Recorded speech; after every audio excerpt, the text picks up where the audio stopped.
क्या आप जानते हैं अपराध के काम में कभी किसी का भला नहीं हुआ है, हमेशा नुकसान ही हुआ है। ये नुकसान हमेशा परिवार को झेलना पड़ता है, चाहे विक्टिम का परिवार हो या अपराधी का परिवार। आज हम बात करेंगे एक ऐसी घटना के बारे में जिसने अपने पूरे इलाके में सनसनी फैला दी थी। आगे अपराधी ने जो किया उससे पुलिस सोच में पड़ गई, फिर जनता ने जो किया उससे अपराधी आश्चर्य में पड़ गया। नमस्कार दोस्तों, तो क्या हाल चाल है आपके। आज हम बात करने वाले हैं सुरिंदर कौर फैमिली केस के बारे में। इस घटना की शुरुआत होती है पंजाब के सबसे बड़े शहरों में से एक लुधियाना डिस्ट्रिक्ट से। यह सलेम टाबरी थाना क्षेत्र के अंतर्गत न्यू जनकपुरी नामक एक सब लोकेलिटी है। इसी एरिया में एक घर था जहां पर 3 लोगों का एक परिवार रहता था। ये सभी लोग सीनियर सिटीजन्स थे। माँ सुरजीत कौर उर्फ बच्चन कौर उर्फ जित्तो, इनकी उम्र 90 साल के ऊपर की थी। इनके बेटे चमन लाल उम्र 72 साल और बहू सुरिंदर कौर छिंदो ये 70 साल की थी। चमन लाल और इनकी पत्नी सुरिंदर कौर के 4 बच्चे भी थे। वो लोग फॉरेन में रहते थे, कोई फ्रांस में, कोई इटली में, कोई न्यूजीलैंड में, तो कोई यूनाइटेड किंगडम में। वो लोग वहीं पर अपना अपना सेटल हो गए थे। चमन लाल भी पहले अपनी वाइफ के साथ मिडिल ईस्ट में रहा करते थे, लेकिन जब इनकी माताजी बच्चन कौर थोड़ी बुजुर्ग हो गई और बीमार रहने लगी तो ये इंडिया आ गए और यहीं पर रह गए। चमन लाल ने न्यू जनकपुरी में ही कई सारी अलग अलग प्रॉपर्टीज खरीद रखी थी जिन्हें इन्होंने किराए पर चढ़ा रखा था। कुछ को क्वार्टर के रूप में भी मॉडिफाई करा दिया था जहां पर प्रवासी मजदूर किराए पर रहते थे। इन्हीं लोगों से मिलने वाला किराया चमन लाल के लिए एक मेन सोर्स ऑफ इनकम था। हालांकि इनके 4 बच्चे भी हर महीने कुछ पैसे भेज दिया करते थे घर के खर्च के लिए। कुल मिलाकर ये परिवार संपन्न था, किसी भी चीज की कमी नहीं थी। अब तारीख आती है 7 जुलाई 2023, शुक्रवार का दिन था। सुबह में 6:30 से 7 बजे के करीब दूध वाले इस घर में दूध सप्लाई करने के लिए आते हैं। इन्होंने डोरबेल बजाया लेकिन घर के अंदर से कोई भी आता नहीं है। गेट के बगल में घर का दूसरा दरवाजा भी था, उसको भी नॉक किया। ये चमन लाल जी को आवाज भी लगाते हैं। काफी देर तक इन्होंने कोशिश की लेकिन कोई दरवाजा नहीं खोलता है। आज इनका ये दूसरा दिन था जब चमन लाल का परिवार को रिस्पॉन्ड नहीं कर रहा है। कल के दिन यानी 6 जुलाई को भी ऐसा ही इन्होंने दरवाजा नहीं खोला।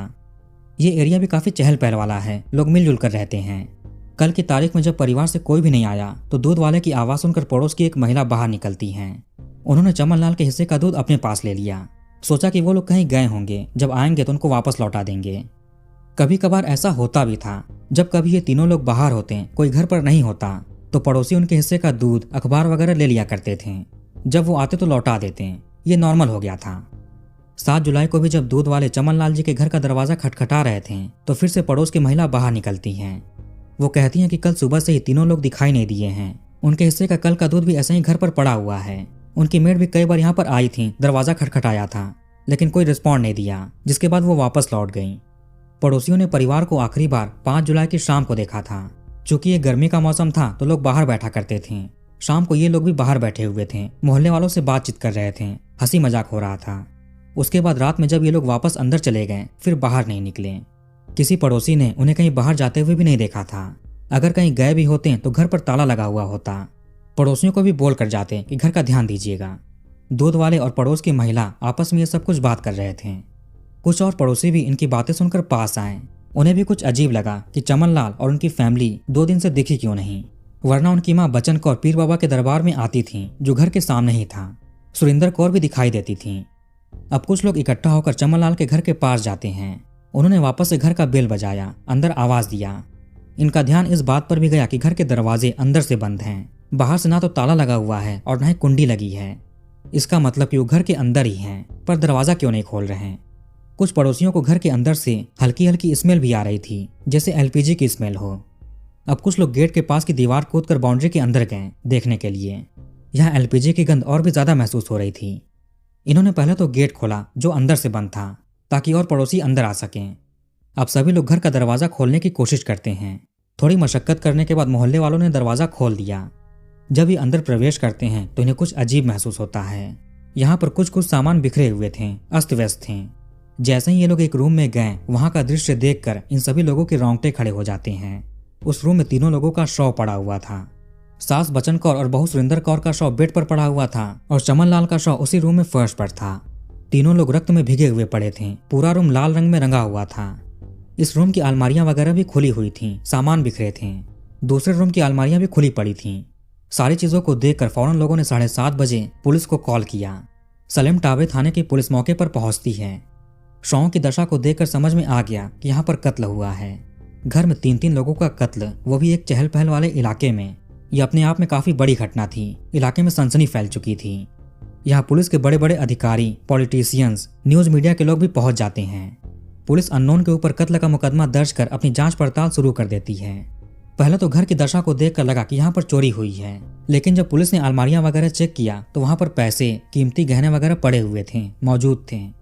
बस केवल कागज वगैरह ही बाहर पड़े थे और बाकी चीजें थीं। यहाँ से कोई भी कीमती चीज चोरी नहीं हुई थी। इसी में पुलिस का ध्यान जाता है किचन में रखे हुए एक गैस सिलेंडर पर। उसमें से स्मेल आ रही थी। जब उसे चेक करते हैं तो मिला कि गैस का नॉब खुला हुआ है, गैस की पाइप भी फटी हुई है, कटी है। घर में कुछ अनहोनी ना हो जाए इसलिए सिलेंडर को आंगन में रखते हैं। हालांकि इसमें से सारा गैस बाहर निकल चुका था। वहीं किचन के पास वाले रूम में पुलिस का ध्यान एक और चीज पर जाता है। यहाँ पर अगरबत्ती का पैकेट रखा हुआ था। उसमें से एक अगरबत्ती की छोटी सी डंडी भी वहां पर पड़ी हुई थी, जो जलकर खत्म हो चुकी है, राख बन चुकी है। पड़ोसियों ने बताया कि घर के दरवाजे अंदर से बंद थे, अंदर से कुंडी लगी हुई थी। ये सुनकर पुलिस को काफी हैरत हुई। जब घर अंदर से बंद था तो कातिल कैसे प्रवेश किया होगा, या फिर जब वो भागा तो अंदर से कुंडी कैसे बंद किया होगा। ये केस भी लूटपाट का कम लग रहा था। चहल पहल वाले इलाके में कोई अनजान शख्स चोरी करने के लिए आएगा नहीं, और अगर आएगा भी तो इस तरह से कत्ल नहीं करेगा। कत्ल में बहुत गहरी साजिश रची गई थी, जिसे पुलिस क्राइम सीन को ऑब्जर्व करते ही भांप गई। पुलिस की थ्योरी के अनुसार कातिल ने जानबूझकर गैस का नॉब ओपन किया, सिलेंडर का पाइप काटा और अगरबत्ती जलाकर यहाँ से फरार हो गया। उसका प्लान रहा होगा कि ये घर आग की लपटों में आ जाए, सब कुछ राख हो जाए, ताकि कोई समझे ना कि यहाँ पर कत्ल हुआ है। सबको लगे कि आग की दुर्घटना में मृत्यु हुई है। अगर सब कुछ राख हो जाएगा तो कुछ पता भी नहीं चलेगा। तीनों मृतक लोगों के सर पर किसी भारी भरकम चीज के निशान थे, जैसे किसी हथौड़े, रॉड या ईंट पत्थर से वार किया गया हो। आखिर कातिल ने घर में प्रवेश कैसे किया होगा, यह भी एक बड़ा सवाल था। पुलिस घर के सभी दरवाजों को, खिड़कियों को अच्छे से चेक करती है।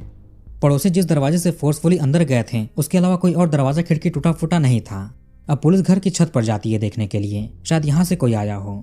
ज्यादा चांस था कि छत के रास्ते से यहाँ पर आया गया होगा। चमनलाल के घर समेत 3 घर ऐसे थे जिनके छत एक दूसरे से सटे हुए थे। एक दूसरे की छत पर आया जा सकता था आसानी से। यहाँ पर लगी दीवारें भी ज्यादा ऊंची नहीं थी, आसानी से पार कर सकते थे। अगर कातिल छत के रास्ते से आया हो तो वो किसी पड़ोसी के घर से होकर ही आया होगा, यानी कोई पड़ोसी इस कत्ल में इन्वॉल्व हो सकता है। चमनलाल जी के बच्चे तो फॉरेन में थे। खबर मिलने पर वो इंडिया आने की तैयारी शुरू कर देते हैं। इधर जो करीब में रहने वाले रिश्तेदार थे, चमनलाल के ससुराल के लोग, गांव के लोग, भाई वगैरह, वो लोग यहाँ पहुंच चुके थे। पड़ोसियों ने पहले सोचा कि ये कत्ल 5 जुलाई की रात में हुआ होगा, क्योंकि उस शाम तक लोगों ने परिवार को जीवित देखा था। रिश्तेदारों का भी ऐसा ही कुछ मानना था। अक्सर वो लोग परिवार में कॉल करते थे हालचाल के लिए, लेकिन पिछले 2 दिन से कोई फोन नहीं उठा रहा था। इससे उन्हें भी चिंता हो रही थी। चमनलाल जी के परिजनों ने किसी के साथ इनकी किसी भी तरह की दुश्मनी को नकार दिया। घर में ज्यादा पैसे वगैरह भी नहीं रखे होते थे कि कोई पड़ोसी लालच में आकर चोरी करने आएगा। पैसे बैंक में होते। इस परिवार के साथ जो भी हुआ है, जिसने भी किया है, वो पड़ोसियों को ही पता होगा। पिछले कुछ दिनों में परिवार का किसी के साथ कोई विवाद या बहस वगैरह हुआ हो। पुलिस की टेक्निकल टीम ने घर के आसपास लगे सीसीटीवी कैमरों को खंगालना शुरू किया। यहाँ गली में 2 कैमरे ऐसे थे जो घर की तरफ पॉइंट कर रहे थे। ये रास्ता भी चलता फिरता था, लोग आते जाते थे, काफी बिजी था। एक तरफ एक कैमरा रास्ते में लगा तो था, लेकिन फ्रेम में घर नहीं था, इसलिए घर में कौन प्रवेश किया होगा ये इस कैमरे से कैसे पता चले। लेकिन दूसरे साइड के कैमरे में इस घर का गेट साफ साफ फ्रेम में था। पुलिस इसकी ही फुटेज देखना शुरू कर देती है। फॉरेंसिक टीम भी मौके पर पहुंच चुकी थी और साइंटिफिक तरीके से एविडेंसेस कलेक्ट कर रही थी। कातिल ने जानबूझकर क्राइम सीन को लूटपाट का एंगल देने की कोशिश की थी। अलमारियों को खोलकर उनके सामान बिखेर दिए थे, कागज वगैरह फैला दिए थे ताकि ये लूटपाट का एंगल लगे। पड़ोसियों और करीबी रिश्तेदारों से पूछताछ करने के दौरान पुलिस को कुछ संदिग्ध लोगों के बारे में पता चलता है। पहला था चमनलाल का भांजा। उसकी अपने चाचा जी से नहीं बनती थी। यही नहीं, उसकी अपने पिताजी से भी नहीं बनती थी। वो कोई काम धाम नहीं करता था, इसलिए लोग उसे कुछ न कुछ बोल दिया करते थे, जिससे वो गुस्सा हो जाता था। दूसरे थे किराएदार, जो चमनलाल के प्रॉपर्टी में किराए पर रहते थे। कुछ समय पहले चमनलाल की किसी किराएदार से कुछ बहसबाजी हो गई थी, क्या पता कि उसने कुछ किया हो। तीसरे थे चमनलाल के घर के आसपास सटे हुए जो घर थे, वहां रहने वाले पड़ोसी। मेन गेट या दरवाजे से कोई प्रवेश नहीं कर सकता, छत के रास्ते से ही आया होगा। इसमें किसी न किसी पड़ोसी ने कातिल की सहायता की है। उधर पुलिस ने क्राइम सीन की अच्छे से वीडियोग्राफी की, फोटोग्राफी की, सारे सबूत इकट्ठा किए, सब कुछ नोट भी किया। सारी प्रक्रिया के बाद शवों को पास के सिविल हॉस्पिटल भिजवा दिया गया पोस्टमार्टम के लिए। इस परिवार के तीनों लोग भले ही उम्र दराज हो गए हों, लेकिन ये लोग काफी एक्टिव थे। बचन कौर जो थी 90 साल की ऊपर की एज थी। ये पीर बाबा के दरबार में प्रसाद बांटने की सेवा निभाती थी। इलाके में होने वाले धार्मिक कार्यक्रमों को अटेंड किया करती थी। वहीं बहू सुरेंद्र कौर भी मंदिर में पूजा करने के लिए जाती। ये लोग काफी रिलीजियस थे, आखिर इनकी किससे क्या दुश्मनी होगी। घर के पास में एक मंदिर था। पुलिस ने वहां के पड़ोसियों से जब बात किया तो पता चला कि उन्होंने 6 जुलाई की सुबह सुबह सुरेंद्र कौर को मंदिर में बाहर से प्रणाम करते हुए देखा था। इसका मतलब कि ये परिवार 6 जुलाई की भोर तक जीवित था। ये कत्ल रात में नहीं बल्कि अगली सुबह हुआ है। पुलिस को जितने भी लोग सस्पेक्ट लगे उन्हें थाने उठाकर ले गई और उनसे पूछताछ शुरू किया। ये सब कुछ केवल 12 घंटों के अंदर ही चल रहा था। उधर पुलिस अपनी थ्योरी के अनुसार सीसीटीवी कैमरों को एग्जामिन कर रही थी। टाइमिंग की बात करें तो ये तब का था जब सुरेंद्र कौर घर से बाहर निकलकर मंदिर की तरफ गई थी और वापस आई, यानी 6 जुलाई की सुबह 6 बजे के आसपास से। जैसे जैसे समय बीत रहा था रास्ते में लोगों की आवाजाही बढ़ रही थी। लोग यहाँ से गुजरते हुए दिख रहे थे। पुलिस को इसमें संदेह किस पर होगा? यह भी था कि जब कातिल छत के रास्ते से प्रवेश किया तो मेन गेट पर कैसे दिखाई देगा। फिर भी पुलिस कैमरे में क्लू ढूंढने की कोशिश कर रही थी। इसमें दूध वाला भी दिखा जिसने कई बार दरवाजा खुलवाने की कोशिश की थी। एक महिला भी दिखी जो घर के करीब गई थी लेकिन वापस निकल गई। ये आम लोग थे। इसी बीच पुलिस की निगाह एक आदमी पर पड़ती है जिसकी हरकतें कुछ अजीब लग रही थीं, संदिग्ध लग रही थीं। यह आदमी घर के बाहर पानी का छिड़काव कर रहा था ताकि धूल ना उड़े। जब ये पानी छिड़कते हुए चमन लाल जी के गेट के पास पहुंचा तो वो घर के अंदर झांक कर देखता है। इसने कई बार पानी छिड़का और कई बार घर के अंदर झांका। अब पुलिस इस आदमी की तस्वीरें पड़ोसियों को दिखाती है। वो लोग इसे पहचान जाते हैं। यह आदमी पड़ोसी है। इसका घर चमनलाल के घर से बिल्कुल सटा हुआ था। इसके घर के छत से आसानी से उनके छत पर जा सकते हैं। आखिर ये आदमी गेट के पास क्यों बार बार जा रहा था और अंदर झांक रहा था? 7 जुलाई तक पुलिस इसे पीरो बांडा के इलाके से उठाती है। ये इलाका घर से 2-2.5 किलोमीटर ही दूर था। इस आदमी का नाम पता चला रॉबिन उर्फ मुन्ना। यह आदमी यहाँ पर अपनी पत्नी के साथ रहता था। ये ई रिक्शा चलाने का काम करता था। इसकी पत्नी अगरबत्ती बेचा करती थी। मीडिया रिपोर्ट्स के अनुसार यह आदमी शराबी था, नशे करता था, क्रिमिनल माइंडेड भी था। अक्सर ये पैसेंजर्स के सामान चोरी करके अपने घर पर लाता था। मूल रूप से तो ये पठानकोट का रहने वाला था, लेकिन इस सलेम टावरी के न्यू जनकपुरी में चमनलाल के घर के पड़ोस में रहता था। पड़ोसियों के अनुसार जिस घर में ये रहता है वो घर इसका नहीं है बल्कि इसने कब्जा कर रखा है। इस आदमी का कुछ दिन पहले पानी को लेकर सुरेंद्र कौर से झगड़ा भी हुआ था। हालांकि ये झगड़ा उतना सीरियस नहीं था, इसलिए किसी पड़ोसी को याद नहीं था। वहीं रॉबिन की वाइफ का मृतक परिवार से काफी अच्छे संबंध थे। ये कत्ल का पता चलने पर काफी ज्यादा दुखी थी, उनके परिजनों के साथ रो रही थी। मीडिया के कुछ रिपोर्टर्स रिपोर्टिंग करते करते चमनलाल के छत पर भी पहुंच गए थे। रॉबिन अपनी छत से देख रहा था इन्हें। रिपोर्टर ने नॉर्मली इस आदमी से बातचीत भी की। वो अच्छे से सारे सवालों के जवाब भी दे रहा था, मगर किसी को क्या पता था कि आगे चलकर यही आदमी हिरासत में लिया जाएगा। उस समय के बाद रॉबिन वहां से चला गया था, कहीं गायब हो गया था और काफी देर तक घर नहीं आया था। पूछने पर इसने बताया कि इसका रिक्शा खराब हो गया था, उसे रिपेयर करने के लिए दिया था, वही लेने के लिए गया था। खैर पुलिस ने रॉबिन से थाने में पूछताछ शुरू की। बाकी संदिग्ध लोग तो छूट गए थे, उनका इन्वॉल्वमेंट कत्ल में नहीं दिखा। थोड़ी सख्ती दिखाते ही auto rickshaw driver Robin confess कर लेता है कि इसी ने ही उस घर के तीनों लोगों का कत्ल किया था। 6 जुलाई की सुबह करीब 6:15 बजे ये आदमी अपने घर से हथौड़ा लेकर अपने छत पर गया। वहां से देखा कि सुरेंद्र कौर नहाने के लिए जा रही हैं। अब इसने इंतजार किया। जब वो बाथरूम से निकलकर कपड़े पहनने के लिए अपने रूम में गई तो रॉबिन भी पीछे पीछे रूम में जाता है। उसने पीछे से उनके सर पर जोर से वार किया।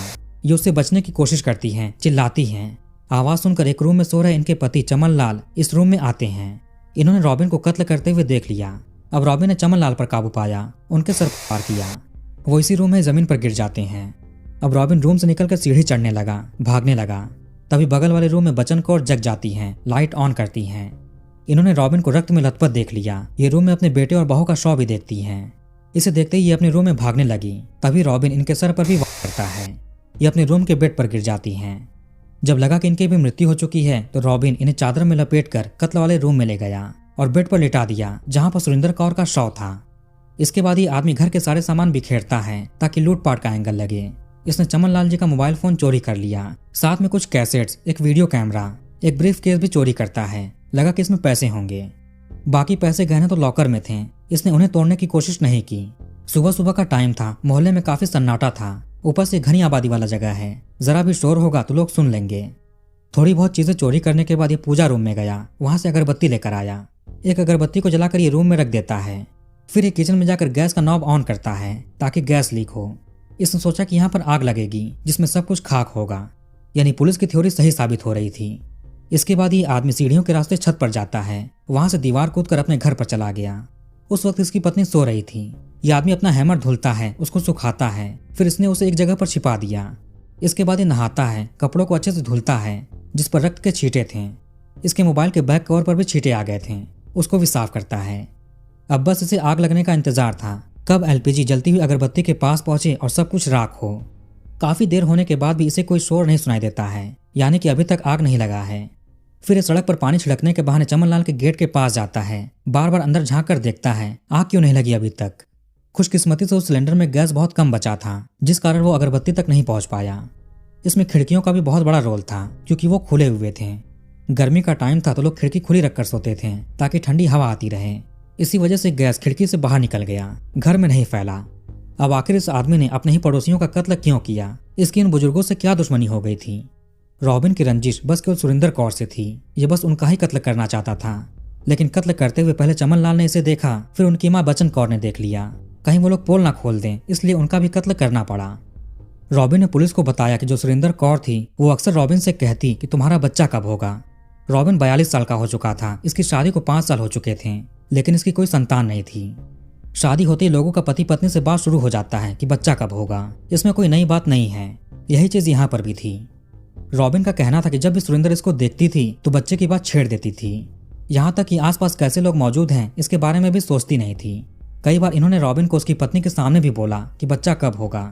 अब वाइफ के सामने कोई ऐसे बोल रहा है, रॉबिन को इसमें बेइज्जती महसूस होती थी, शर्मिंदगी होती थी। इससे सुरिंदर पर बहुत गुस्सा भी आता है, लेकिन ये बुजुर्ग हैं तो नजरअंदाज कर देता। इसी तरह से बहुत लोग होते हैं जिन्हें बेकार में दूसरी की लाइफ में दखल देने का शौक होता है। 6 जुलाई की सुबह में 6 बजे टहलने के बाद सुरिंदर कौर अपने घर की छत पर जाती हैं। बारिश का मौसम बन रहा था, वही देखने के लिए।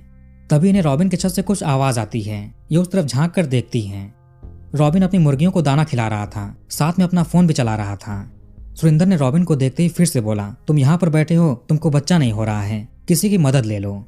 बार बार एक ही चीज बोलने पर एक गुस्से में तिरमिला उठा। इसे लगा कि वो औरत इसकी मर्दानगी को लेकर मजाक उड़ाती है।